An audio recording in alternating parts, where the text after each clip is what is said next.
Chris Mackowski from Emerging Civil War here with Jim Doncaster from the Knoxville Civil War Roundtable. We've been exploring the battlefield and thought we'd take just a second and kind of sum up the campaign. And how did Longstreet do? How did Burnside do? How does this campaign fit into the larger scheme of the war? What do you think? Well, I think it was one of Burnside's finest hours. Which, again, you don't hear that phrase very often associated with Burnside, but he does a fantastic job here. He really does. He really does.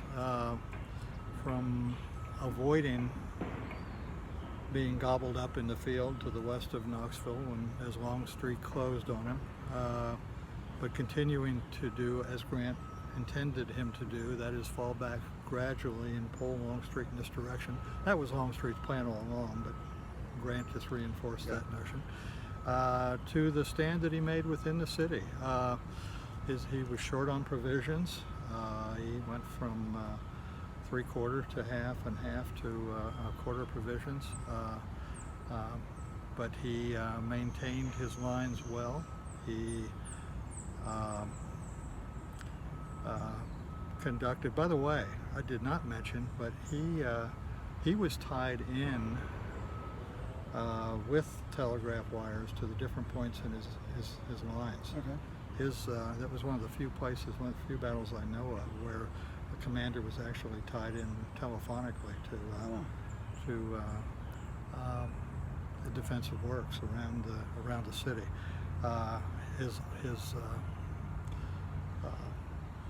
He maintained headquarters on Gay Street in the Crozier House on Gay Street, our main street in Knoxville.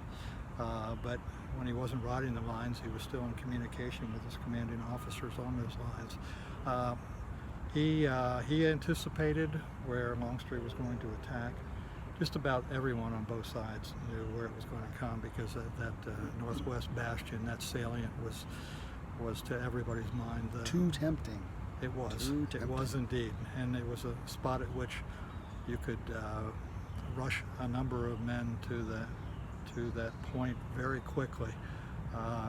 But by entrusting Poe with creating a defensive work that proved to be impregnable between the entanglements and the deep ditch, and it did all it was intended to do. He anticipated where Longstreet was going to attack, and he met it well. So it was, Burnside did extremely well here. And he accomplishes some very important big picture strategic things for President Lincoln, because East Tennessee does have so many Unionists, and so that's been very important for Lincoln. Denying the Confederates the use of the railroad that you talked about earlier, also very strategically important. Absolutely. So Burnside really, it's a kind of a big win for him. Oh, it was, and he had been kind of maneuvering to retire out of here. He had been asked to be replaced before all of this occurred, but he was deemed too valuable an asset to let go, and he proved to be that. Yeah.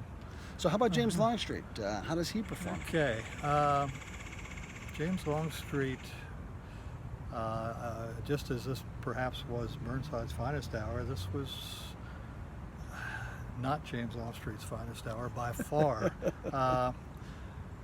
Now, part of that is it was just not bad planning, but bad luck in some cases. By virtue of breaking Wheeler off when he could have been used at Campbell Station and could have spelled the difference in bagging Burnside out there, it was just a bad piece of luck. It wasn't a bad plan. It made sense strategically for him to come up to the south side of the river and try to make the entryway. In terms of it was probably, in retrospect, a bad move on his part not to continue assaulting the city of Knoxville right after he swept William Sanders and his cavalry aside out on the Kingston Pike. Had he continued on down the pike into the city at that point and attack the fortifications, then by Orlando Poe's estimation, he might have succeeded. But just a little too cautious, and then doesn't push his advantage. A little too cautious. He wanted to reconnoiter the lines. He wanted to be sure of the best place to attack, and it took him a good bit of time. There were a number of delays. The arrival, or the anticipated arrival of Ledbetter, the engineer that set up the original works for the Confederates, he thought would be an advantage that give him some insight into where best to attack. He waited days for him to arrive, and when he did, there were additional delays when Ledbetter thought that he should attack on the far end of the lines in the northeast corner. But after reconnoitering that for a couple of days, they decided that because of Poe's damming up of First and Second Creek, he created such a morass out there that that was not practicable. So they went back to their original plan, which was to attack Fort Sanders. And again, if they had any chance of attacking successfully the west and the northwest corner of the lines, it would have been just after Burnside got his 5,000 men from the field after forced marches back into the fortifications. They were exhausted, they were hungry, they left much of their supplies behind them, they had to burn wagons. The fortifications weren't really ready for them. They were not, and that's why William Sanders had to go from this action over here at Dickerson over to the action out there that resulted in his demise, to give Poe time to finish those west-facing fortifications. But even then, there was much to do, and they had to be reinforced. And by virtue of Longstreet giving them another 11 days, they were able to reinforce them, and they were ready when he finally launched his assault. So Longstreet underperforms. Burnside performs as best as he possibly can. Right. It turns out to be a pretty big deal for the Federal Army to have this victory. So why don't we remember Knoxville today? Yeah, that's a good question, and I don't know the answer to that, really. At the time, the assault on Fort Sanders by the valiant Confederate troops was lauded, probably second only to perhaps the assault at Franklin and that at Gettysburg. But it was a celebrated charge, and now it's pretty much a footnote. And I don't really know the answer to that. In terms of casualties, it wasn't. There were a lot going on in Virginia and at Chattanooga, right, that dwarf the numbers here. But I think it does deserve more attention than it's gotten, simply because I think it's probably the most one-sided action in the Civil War.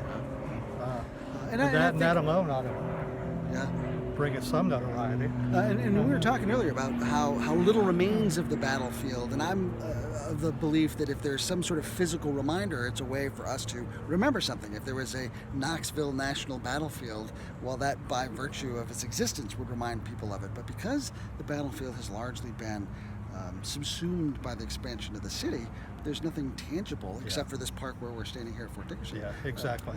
Where very little happened. I mean, there was certainly a skirmish here, and it did play some small role in the campaign itself, but the actual battlefield where the big action of the campaign occurred is long gone. It was gone by the late 1800s, and I think you're right, and with it, the memory of what happened here. Fortunately, the Knoxville Civil War Roundtable has been doing a lot to preserve this park. Your education mission has been very important, so at least you guys are carrying the torch for the Battle of Knoxville.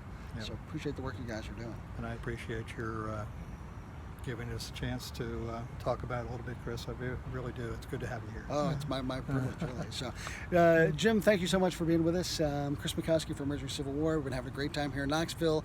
Check out Knoxville for yourself, because if you know what to look for, the story here is pretty fascinating. Thanks for joining us here at Emerging Civil War.